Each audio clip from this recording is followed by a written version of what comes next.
لیکن یاد رکھیں، آج بھی وفا پرست پاکستان اور دنیا بھر میں موجود جو لوگ ہیں وہ ٹھاکر کے آگے اجتماعی سجدہ کرنے والوں کو کبھی معاف نہیں کریں گے۔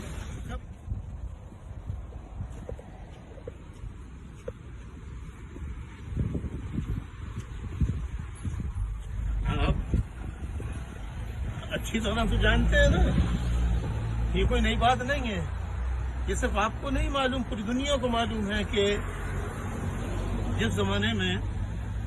رابطہ کمیٹی ہوا کرتی تھی اور مختلف اہم معاملات میں مشاورت کے لیے، بات چیت کے لیے، صلاح مشوروں کے لیے پاکستان سے لندن آیا کرتی تھی میرے پاس، تو یہی جماعت ہے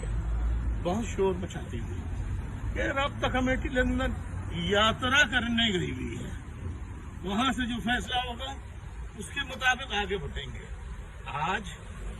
مجھ پہ تانا زنی کرنے والے، مجھ پہ سارکاسٹک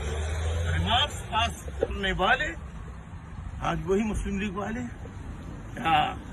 باجماعت نواز شریف صاحب کے پاس لندن نہیں آ رہا پاکستان سے ان سے بات کرنے کے لیے؟ اب اگر اس کو کوئی لندن یاترا کا نام دے تو آپ کو کیسا لگے گا؟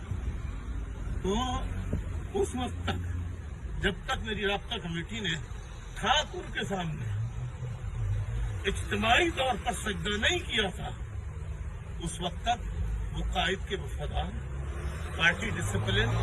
نظم و ضبط، آئین کے مطابق تھے۔ آج ان لوگوں نے ٹھاکر کے آگے سجدہ کر کے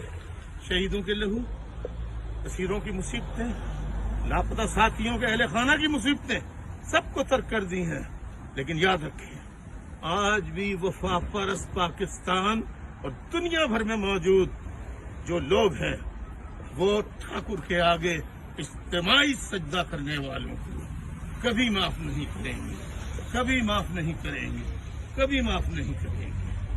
اس بات کو لکھ کے رکھیں۔